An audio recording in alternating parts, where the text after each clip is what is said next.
So hi friends, welcome to our channel. ఒక్కసారి రామ్ చరణ్ అడుగు పెడితే రికార్డులు ఏ రేంజ్లో మోత మోగుతాయో అన్నదానికి పర్ఫెక్ట్ ఎగ్జాంపుల్ చిక్రీ సాంగ్. అసలు ఒకటా రెండా లిస్ట్ రాసుకొచ్చా, బుక్లో మొత్తం చదువుతా, ఒకదాని తర్వాత ఒకటి చదువుతా. ఓజీలో ఒక లిరిక్ ఉంటుంది, పెళ్ళ పెళ్ళ వరస ఓ చకోత వినబడే బరిలో చావు మోత అనేది. అది రామ్ చరణ్ గారికి ఇప్పుడు పర్ఫెక్ట్గా సెట్ అవుతుంది అనమాట. ఎన్ని రికార్డ్స్ ఎన్ని అని చెప్పాలి, చదువుతా, మీరు ఒకసారి వినండి. అసలు ఫ్యాన్స్కి ఆనందం అంతా ఇంత కాదు.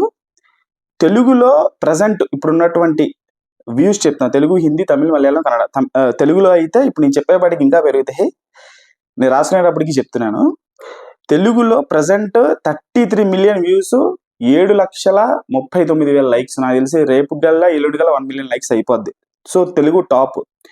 హిందీలో 13 మిలియన్ వ్యూస్, 13 మిలియన్ వ్యూస్ వచ్చినాయి, 2,76,000 లైక్స్.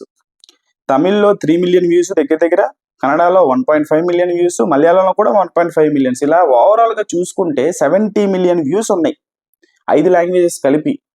జస్ట్ సాంగ్ క్రియేట్ చేసినటువంటి రికార్డ్స్ ఇవన్నీ కూడా 35 అవర్స్లో రిలీజ్ ఇన్ 35 అవర్స్లో. ఓకే, సో ఇంకోటి ఏంటంటే ఇండియాలోనే most viewed song in 24 hours. ఇండియాలో ఏ సాంగ్ కూడా ఇప్పటి వరకు 24 గంటల్లో అన్ని లాంగ్వేజ్లో రిలీజ్ చేస్తే 46 మిలియన్ వ్యూస్ వచ్చినటువంటి సాంగ్ ఏది లేదు. ఇది ఒక రేర్ రికార్డు. అది రామ్ చరణ్ సొంతం.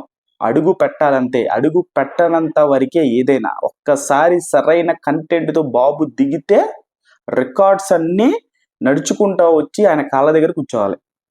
సౌత్ ఇండియాలో మోస్ట్ వ్యూడ్ సాంగ్ 24 అవర్స్లో 29.2 మిలియన్, 32 మిలియన్ రియల్ టైం. కిసిక్ని బద్దలు కొట్టేసింది. మరి దీన్ని బద్దలు కొట్టాలంటే దీనికంటే పెద్ద విధ్వంసం రావాలి. అది మళ్ళీ రామ్ చరణ్ సినిమాతోనే అవుద్ది అనుకుంటున్నాను, సుకుమార్ సినిమాతోనే.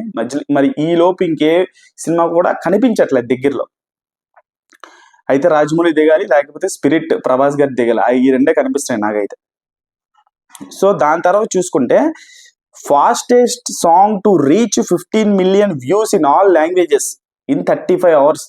కేవలం 35 గంటల్లోనే అతివేగంగా 50 మిలియన్ వ్యూస్ సాధించినటువంటి సాంగ్లో ఇది చిక్రీ సాంగ్ రికార్డ్ బద్దలు కొట్టేసింది. సో ఇన్ని రికార్డ్స్, ఇంకా లాస్ట్ అండ్ ఫైనల్ రికార్డ్స్ కొన్ని చెప్తాను, మీకు మెంటల్ వచ్చేస్తుంది ఇక.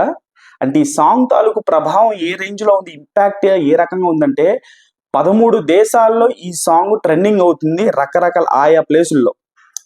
సో ఇండియాలో, బహ్రెయిన్లో, కువైట్లో నంబర్ 1లో ట్రెండింగ్ అవుతుంది. యుఏఈ, ఖతర్లో నంబర్ 4లో ట్రెండింగ్ అవుతుంది. ఐర్లాండ్, యూకేలో నంబర్ 7లో ట్రెండింగ్ అవుతుంది. ఆస్ట్రేలియా, సింగపూర్లో నంబర్ 13లో ట్రెండింగ్ అవుతుంది.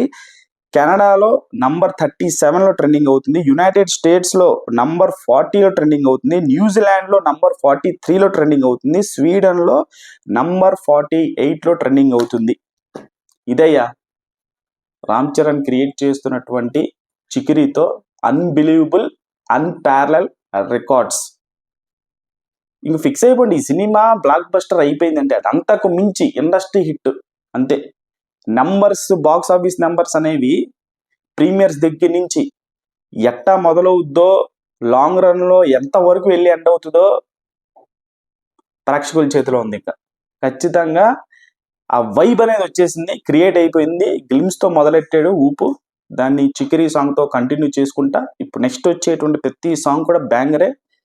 నెక్స్ట్ టైటిల్ సాంగ్ కావచ్చు, మెలడీ సాంగ్ కావచ్చు, మళ్ళీ ఐటమ్ సాంగ్ కావచ్చు, ఏదైనా సరే ప్రతిదీ కూడా కొడుతున్నాం అంతే. ఈసారి సాలిడ్గా కొడుతున్నాం. పాన్ ఇండియా ఎరాలో రామ్ చరణ్ కంటెంట్ ఉన్న బొమ్మతో దిగితే పరిస్థితి ఎలా ఉంటుంది అనేది హేటర్స్ అందరికీ కూడా ప్రూవ్ చేసేటువంటి సినిమా అవుద్ది.